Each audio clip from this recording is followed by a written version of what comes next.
Yan ang pinaka-general na tawag sa human being. Nilagay tayo ni Lord sa aquarium. Ito yung aquarium ng fellowship na ito. Iba-iba man pinanggalingan. Pero tayo dito, isang worker, isang manggagawa, isang prayer partner. Tao ang tawag sa atin, tagasunod ni Kristo. Na naniniwala, kumbinsido sa katapatan ng Diyos na kung may kahilingan ka sa takdang panahon at oras na nilagay ng Diyos, tatanggapin mo, kalakasan mo, kagalingan mo, kapayapaan mo, paglaya mo, kayamanan mo, tatanggapin mo sa Panginoon. Amen! Minsan kayo naman dito. Romans chapter 8 verse 38 to 39. Okay. Amen? Amen. Sapagkat natigiyan kong walang makakapaghiwalay sa atin ng kanyang pag-ibig. Kahit ang kamatayan o ang buhay, ang mga anghel o ang mga kapuluhan, at ang mga kapangyarihan, ang kasalukuyan o ang hinaharap, ang kataasan o ang kalaliman, o alinman nila ay hindi makapaghiwalay sa atin sa pag-ibig ng Diyos na ipinagkaloob sa atin sa pamamagitan ni Kristo Jesus, ang ating Panginoon. Ang kawalan mo lang ng pag-asa kung sa loob ng aquarium magpumiglas ka. At pag nakalabas ka sa aquarium, lagot ka sa pusa.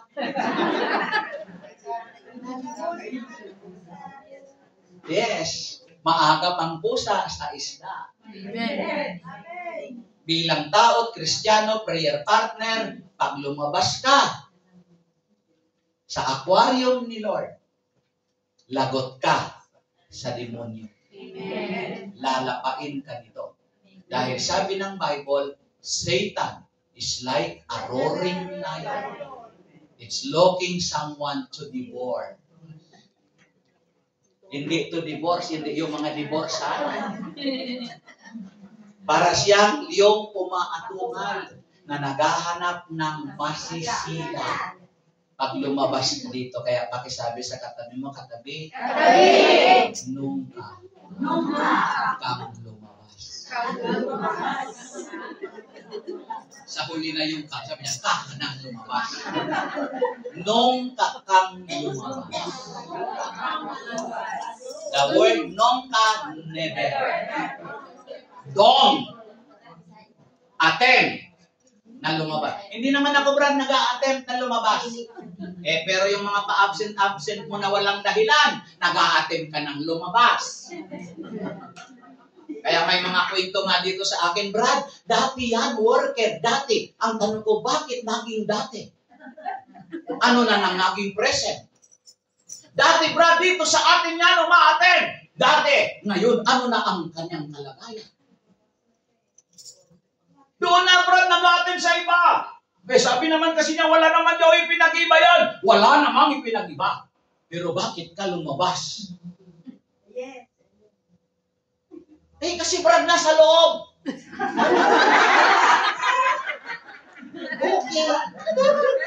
Okay. Titiyakin ko sa iyo yun. Pag lumabas ka dito, alam ko may problema ka dito. Amen. Kaya nga lalabas ka kasi may problema ka dito. Pupunta ka sa iba, dun mo dadalhin ang problema. Salamat. Umalis ka dito dahil problema ka dito. Doon ka naman magpa-problema. Pag nagka-problema ka doon at gusto mong lumabas doon, welcome pa ulit dito. Dahil kami, kaya namin i-handle ang problema dito. Dahil may Diyos kami dito na tumutulong sa mga problema namin. Kung hindi nasasolve ang problema mo, ikaw ang may problema. Dahil ikaw ang pinoproblema namin, okay. Ayaw na akong umawala ka para wala na kaming problema. O sige, para hindi tayo magka-problema sa oras. Final words!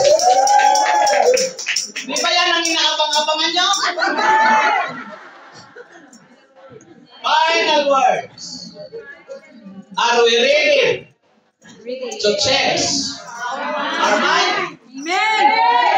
We need to trade in our old minds for one blessing to God. Trade in na natin yan. Hindi lang mga cellphone nyo ang i-trade in nyo. Trade in na natin yung ating mga lumang isip. Para masunod natin ang kalooban. Para maparangalan natin ang ating dakilang. Palakpak!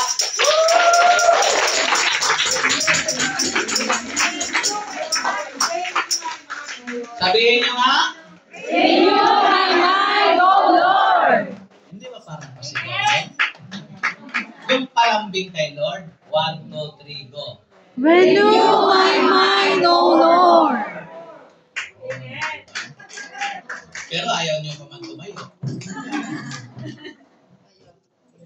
So now, thank you Lord because of the renewing of our mind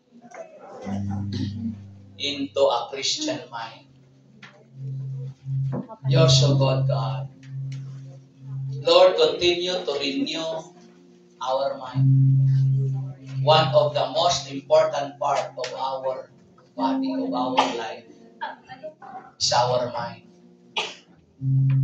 This is very important in terms of spiritual because yung mind natin, ang connection niyan is into the mind of God. Hallelujah. Put your prayer requests and your hands on the top of your heart. Hallelujah. We come to bless your name, God.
cause, O Lord.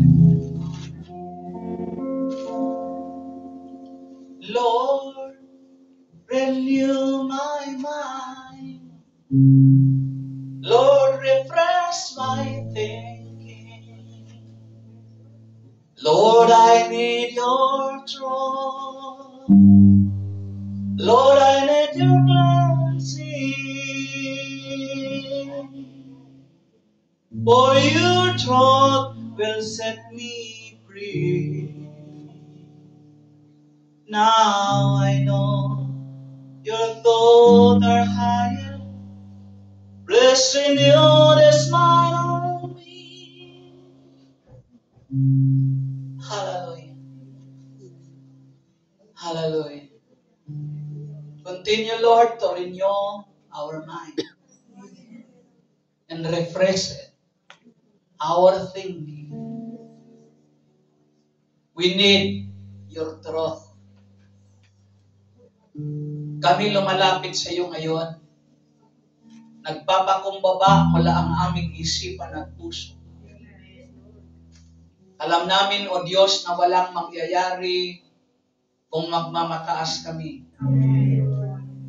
Walang mangyayari kung hindi maayos ang aming isipan. Kaya, Panginoon, i-pattern niyo po ang aming isip sa isip ng aming Kristong Panginoon. Nagpapakumbaba kami sa iyong harapan sa oras na ito. Nakahanda kami na magpaayos sa iyo, dakilang Diyos, sapagkat ikaw ang Diyos ng kaayusan. Abutin po ninyo ang aking mga kapatid. Sa mga sandaling ito, ako'y naniniwala na narito ka sa aming kalagitnaan. Handa mo kaming samahan, handa mo kaming tulungan, handa mo kaming pagpalain.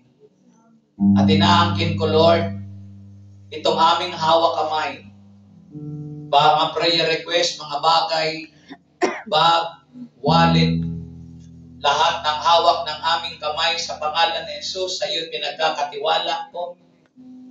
Pagpalain po ito, Ama, ang mga passport, ang mga documents. I-bless mo po ang lahat ng ito na magkaroon ito ng kapangyarihan ng visa, na lahat ng mapagagamitan ng mga bagay itong hawak ng kamay namin ay pagpapalain mo.